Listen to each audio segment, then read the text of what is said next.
BJP की washing machine ने अपना काम फिर से शुरू कर दिया है। महाराष्ट्र में भारतीय जनता पार्टी के लीडरशिप वाले गठबंधन में शामिल हुए नेताओं में कई पर भ्रष्टाचार के गंभीर आरोप लगे थे।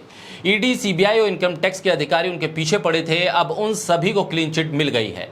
जिस एनसीपी नेता पर 1000 करोड़ के करप्शन के आरोप बीजेपी ने खुद लगाए थे, बीजेपी नेताओं ने प्रेस कॉन्फ्रेंस की थी, जिस पर मनी लॉन्ड्रिंग के आरोप बीजेपी नेताओं ने लगाए, जिसके घर पर ईडी ने छापेमारी की। जनवरी में ईडी की रेड होती है, मार्च में फिर उसी नेता के घर पर ईडी रेड करती है, अप्रैल में फिर ईडी की तरफ से रेड होती है। जिस नेता को पानी पी पी कर बीजेपी के नेता करप्ट बता रहे थे, प्रेस कॉन्फ्रेंस कर रहे थे, उसी नेता को बीजेपी ने पाला बदलने का इनाम दे दिया है।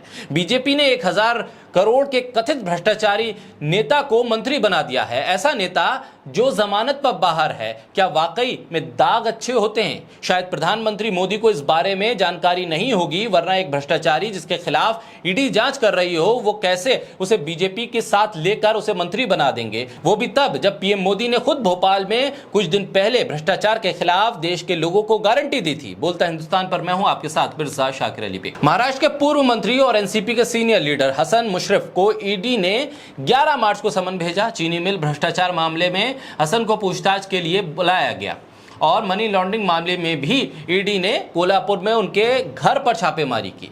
बीजेपी के नेता किरीट सोमैया ने सर सेनापति संताजी घोरपाड़े चीनी मिल और अप्पा साहेब नलवाड़े तालुका सहकारी चीनी मिल की फाइनेंसिंग के साथ साथ कोल्हापुर जिला केंद्रीय सहकारी बैंक के संचालन के बारे में भी हसन मियाँलाल मुशर्रफ के खिलाफ भ्रष्टाचार के आरोप लगाए थे। बीजेपी के नेता किरीट सोमैया हसन मुशर्रफ और उनके परिवार पर जमकर आरोप लगा रहे थे। उन्होंने कहा था कि जो कंपनी अस्तित्व में ही नहीं है, जो पुणे में एक छोटे से होटल में चल रही है, उस कंपनी को हसन मुशर्रफ ने शुगर मिल का कॉन्ट्रैक्ट दे दिया है। इसके अलावा किरीट सोमैया ने कहा था कि रजत कंज्यूमर प्राइवेट लिमिटेड नाम की कंपनी के पहले ही जो बंद हो चुकी है, उस कंपनी के नाम पर मुशर्रफ परिवार के खातों में करोड़ों रुपए का ट्रांजैक्शन हुआ है। बीजेपी के नेता किरीट सोमैया ने कहा था कि ऐसी और भी कई बेनामी और बोगस कंपनियां हैं जिसके नाम पर मुशर्रफ और उनके दामाद ने करोड़ों रुपए के ट्रांजैक्शन किए हैं। अभी 11 जुलाई तक वो अंतरिम बेल पर हैं, लेकिन बीजेपी के साथ आते ही उन्हें मंत्री बना दिया गया, मंत्री पद की शपथ दिला दी गई। ऐसे शख्स पर जिसके ऊपर इतने गंभीर आरोप खुद बीजेपी ने लगाए हैं और जो शख्स 11 जुलाई तक इंटर्म बेल पर है। भोपाल में जिसको प्रधानमंत्री मोदी ने नेचुरली करप्ट पीपल कहा था, आज वो पीएम मोदी के साथ हैं। तो क्या वॉशिंग मशीन से करप्शन के दाग धुल गए? महाराष्ट्र सदन घोटाले में भी छगन भुजबल का नाम आया था। मुंबई सेशन कोर्ट ने सितंबर 2021 में महाराष्ट्र सदन घोटाले में छगन भुजबल और उनके परिवार के लोगों को बरी किया।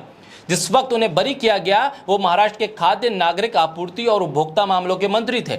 भुजबल पर आरोप लगा था कि उन्होंने 2005 और 2006 के दौरान बगैर टेंडर जारी किए केएस चमनकर इंटरप्राइजेस को ठेका दिया। ईडी ने भी एसीबी की रिपोर्ट के आधार पर भुजबल के खिलाफ मामला दर्ज किया। 2016 में ईडी ने भुजबल को गिरफ्तार भी किया था, लेकिन बॉम्बे हाईकोर्ट ने 2018 में उन्हें जमानत दे दी। अजीत पवार की आयकर विभाग ने तकरीबन 1000 करोड़ रुपए की संपत्ति को जब्त किया।